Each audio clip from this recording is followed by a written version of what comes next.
Балтянин каже, чекайте, кто-то там каже, это самое горе тума, не будь меня, коптил бы ты в Твери. Так, ну был такой, Тверь, такой город. Классный был город, в котором ни черта не было, ни продуктов, только там клепались джинсы Джессус, да, за 70 рублей заместо 200. Ну и полный отсутствие продуктов. Ну и значит, нас однажды взяли это самое и заангажировали в этот фильм. Мы приехали в некую вёску. Сапраўды, братцы мои, это было как-то жуткое зрелище, душераздирающее зрелище, как будто там кончилась война. Вот, в вёске живет одна тетка, только бабушка такая старенькая. Ну, а весна некая была, ну, было вельми тепло. И мы ее пытаемся. Скажите, коли ласка, скажите, пожалуйста, где у вас тут можно воды попить? Говорит, а она так цікава, да нет, дорогие мои родные, нет тут воды. А как, у вас что, колодца нет? Ну, был колодец, да, сгорел. Ну, как сгорел? Ну, так сгорел.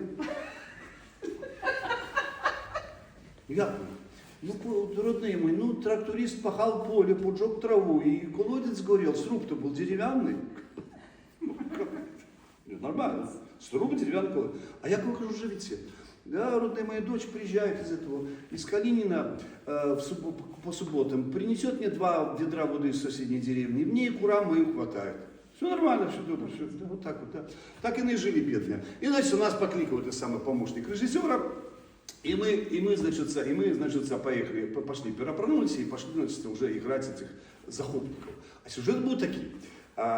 Ну, приходят это сытые, хамоватые немцы в вёску, значит, а там детники, железные деда хапают, выводят его из избы, значит, задергивают за бороду, фотографуются и идут далее. Никаких психологизмов. Это вам не Тарковский. Разумеете, это было просто так. Ну, и, значит, все. А деда играл такие актеры, его прозвище было Кашпур, такие маленькие. Вы видите, вот такие, он все играет никаких таких дедков, такие, больше подобный был на татарина. Ну, все, приклеивали ему бороду, значит,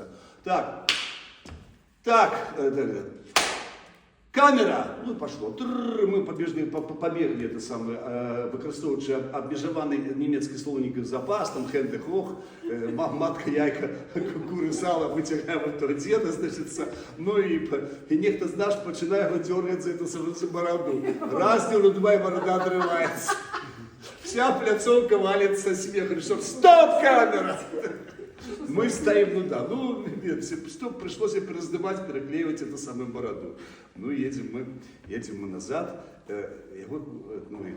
Шанован, актер такие, ну что, Владимир Терентьевич, что с него пытаю, вот сейчас приедете вот в гостиницу, пойдете по ягоды малины по какие-нибудь. Не, мне нельзя, и название никакой такой хворобы, никакой по латыни, и все такое, и все.